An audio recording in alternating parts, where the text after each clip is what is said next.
Welcome everyone, শুভ সকাল friend, কেমন আছো? নতুন একটি ভিডিওতে তোমাদের সকলকে ওয়েলকাম জানিয়ে আজকের ভিডিওটা আমি শুরু করছি। তো সকাল সকাল ঘুম থেকে উঠেছি আর এখন তো নিজের বাড়িতে নেই, সেটা তোমরা ভিডিওটা দেখে বুঝতে পারছো নিশ্চয়ই। হ্যাঁ, আমি আছি অন্য একটা জায়গায় আর সঙ্গে আছে, দেখো এটা হচ্ছে আমার মামির ছোট মেয়ে আর আমার ছেলেও রয়েছে মামির কোলে। তো এখন দেখো বেরোনোর পালা, কারণ একটা দিন থাকলাম এখানে। তো আজ সকাল সকাল ঘুম থেকে উঠে পড়েছি, বাড়িতে চলে যাব। তো মামার ছোট মেয়েটে কোলে নিয়েছি, খুব পুচকু সোনা, কিউট কিউট, আর বাচ্চাদের কোলে নিতে দেখবে খুব ভালো লাগে। তো এখান থেকে সোজা এসেছি দিদার বাড়িতে। তখন রয়েছিলাম ওটা আমার ছোট দিদার বাড়িতে, আর এখন রয়েছি নিজের দিদার বাড়িতে এলাম। এখান থেকে দেখা করে কিছুক্ষণ থেকে বাড়ি চলে যাব। রীতিমতো দিদা তো বারবার বলে যাচ্ছিল আজকে থাকার জন্য কিংবা বিকেলে আসার জন্য, না আজকে থাকবো না। আর এই যে এটা হচ্ছে আমার দিদা।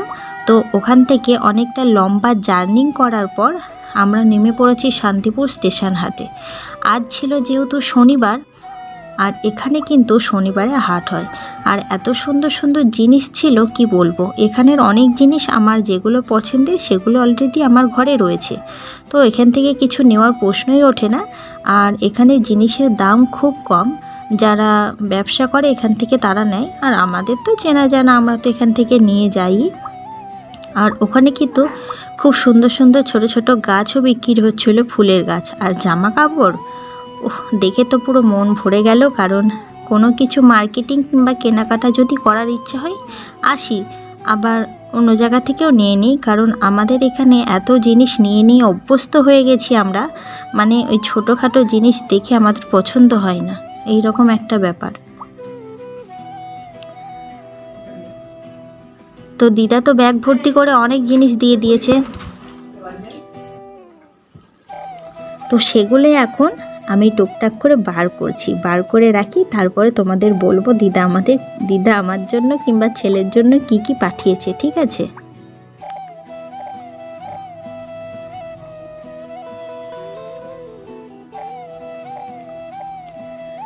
আর এখানে দেখো এইটা বার করলাম, তো ওই যে মেলাতে গিয়েছিলাম আগের দিন, সেই মেলার থেকে খই মুরগি কিনে নিয়ে এসেছিলাম আর কি। আর ওই মেলার তো বিখ্যাত ছিল শিবরাত্রি মেলার, জানোই তো যে খই মুরগি ওখানে বিশেষ করে বিখ্যাত। তো দিদা দেখো এখানে কত রকমের বিস্কুট, তারপরে লজেস, যা যা লজেস ছিল সমস্ত লজেস, বিস্কুট, কেক, কুরকুরের প্যাকেট, তারপরে এই যে হজমোল্লাটা আমার জন্য বিশেষ করে দিয়ে দিয়েছে, যে বাসে যেতে যেতে বসে বসে খাবি। আর আমি হচ্ছি আমার মামার বাড়ির কিংবা মাসির কিংবা এখানে সবারই থেকে আমি বড়, আর বড় হলে দেখবে আদরটা একটু সবচেয়ে বেশিই হয়। তো আমার আদরটাও একটু বেশি সব জায়গাতেই। তো এখানে দেখো মা আমাকে চুল বেঁধে দিচ্ছে সেই ছোটোবেলার মতো। মা কিন্তু ছোটোবেলাতে আমাকে কিভাবে সাজিয়ে দিত সেটা আমার এখন যেহেতু মনে পড়ে না, কিন্তু মনে পড়ে সরস্বতী পুজোতে মা যখন আমাকে সাজিয়ে দিত সেই সব কথা আমার মনে আছে। তো আমার মাথা আমি আগাগোড়ায় ভালো করে আঁচড়াতে পারি না, তোমরা আমার অনেক ভিডিওতেই দেখেছো আমি বারবার রীতিমতো বলে থাকি আমি সারাদিনে একবারই চুলের চিরুনি দিয়ে মাথাটা হাঁচড়াই, বিশ্বাস করো এর বেশি আমি কখনোই মাথা হাঁচড়াই না, কারণ ওই যে চুল নিয়ে পড়ে থাকতে আর মাথা হাঁচড়াতে সাজগোজ করতে একদমই খুব একটা ভালো লাগে না আমার, আগাগোড়াই এটা। তো মা আমাকে বলছে কীভাবে মাথা হাঁচড়েছিস, এখনও ভালো করে মাথায় হাঁচড়াতে শিখলি না। তো যাই হোক, এটা আমি অস্বীকার করব না, মাথা হাঁচড়াতে আমি আজও শিখিনি ভালো করে, কিন্তু চুল বাঁধতে পারি সুন্দর করে, এটা বলবো না। চুল যখন যেখানে যাওয়ার ইচ্ছা হয় সুন্দর করে বাঁধতে পারি, কারণ আমার চুলগুলো এতটাই সুন্দর, যেরকমই বেঁধে রাখি না কেন সেরকমই থেকে যায়, কখনো নড়চড় হয় না। তো মা আমাকে সুন্দর করে চুলটা বেঁধে দিচ্ছে, কারণ বিকেলে এখন একটু বেরোবো রাস্তার দিকে।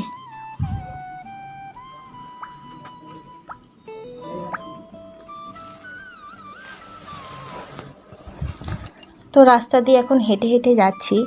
তো ছেলে তো রীতিমতো বায়না করে যাচ্ছে যে কোলে উঠবো কোলে উঠবো, আমি বরঞ্চ কোলে নিচ্ছি না, কারণ ওকে হাঁটানো অভ্যেস করানো আমার দায়িত্ব, না হলে সব জায়গায় যাওয়ার সময় খুব কষ্ট হবে, কিন্তু কিছু কিছু সময় ওকে কোলে নেওয়াটা দরকার।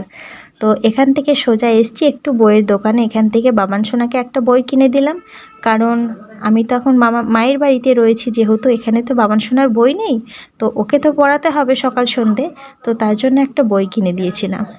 তো তো এটা হচ্ছে পরের দিন সকালে। তো মা দেখো খুব সুন্দর করে একটা উনুন বানিয়েছে না। তো উনুনটা সত্যি দেখতে যত সুন্দর, রান্না করতেও কিন্তু খুব ভালো। আমি যেহেতু ভয়েস ওভারটা পরে দিচ্ছি তাই তোমাদের বলতে পারছি।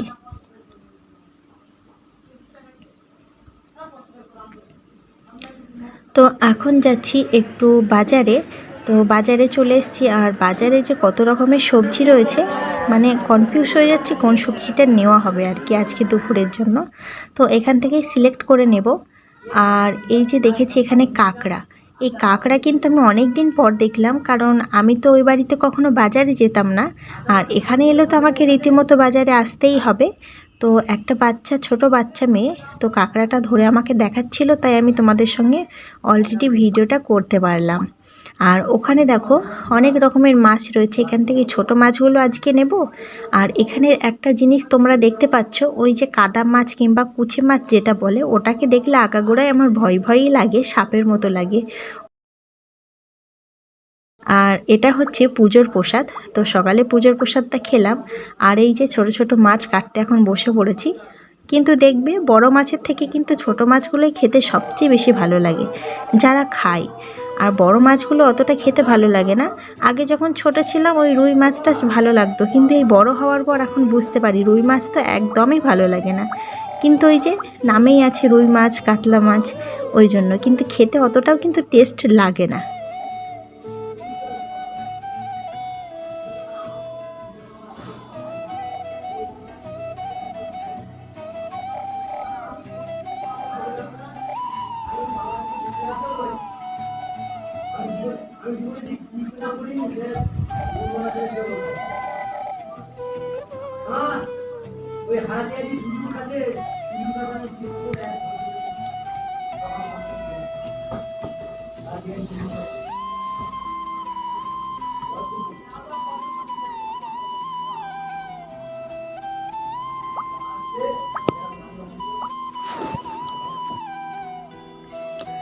আর এই ছোট ছোট একটা একটা করে মাছ কাটতে কিন্তু অনেকটাই দেরি হয়ে যায়। আর আজকে এই মাছের সঙ্গে কাঁকড়াও নিয়ে এসেছিলাম আর কি। তো কাঁকড়া আমি কিন্তু কোনো দিনও ভাঙিও নি, কাটিও নি, কীভাবে কী করতে হয় জানি না। কিন্তু কাঁকড়া মাকে দেখেছি ভাঙতে, কাঁকড়াগুলো কীভাবে ভেঙে নেয়। তো এটা অলরেডি তোমাদের সঙ্গে আমার শেয়ার করা হয়নি। তো কাঁকড়াগুলো মায়ের দায়িত্ব, আর এই ছোটো মাছগুলো আমি আগেই কেটে ধুয়ে বেছে নিতে হবে, কারণ বাজার থেকে আনার পর এই মাছ যদি রেখে দিই, ভাবি যে 30 মিনিট পর কিংবা 1 ঘন্টা পর কাটবো, তাহলে আর এই মাছের থাকবে না। তো আজকে দেখো এই ট্যাঙ্কিটা আমি পরিষ্কার করলাম, বিশ্বাস করো। তো ভাই তো এখন বাড়িতে নেই, তো মা তো এই ট্যাঙ্কি পরিষ্কার করতে পারবে না, তো আমাকেই রীতিমতো করতে হলো। ট্যাঙ্কিটা পরিষ্কার করলাম ভালো করে। তো এখন এক ট্যাঙ্কি লোড করে জল ভরা হবে, কারণ এত জল বেশি খরচ হচ্ছে কি বলবো। তো ওদিকের কাজ তো কমপ্লিট করে সোজা চলে এসেছি ঘরে এসে দেখতে পাচ্ছ ঘরের পর্দাগুলো বেশ ঠিকঠাক করে দিচ্ছি। আর এখন বাবার সোনা যতই ঘর পরিষ্কার নোংরা করুক না কেন, আমাকে রীতিমতো অলরেডি দৌড়ে দৌড়ে পরিষ্কার করতেই হয়। আর ঘর দেখবে নোংরা থাকলে একদম ভালো লাগে না, তাই না? তো আজকে ব্লগ ভিডিওটা তোমাদের কেমন লাগলো তোমরা কেউ কিন্তু জানাতে ভুলো না। আবার দেখা হচ্ছে নেক্সট দিন ভালো একটা ভিডিওর সঙ্গে থেকেও দেখতে থাকো।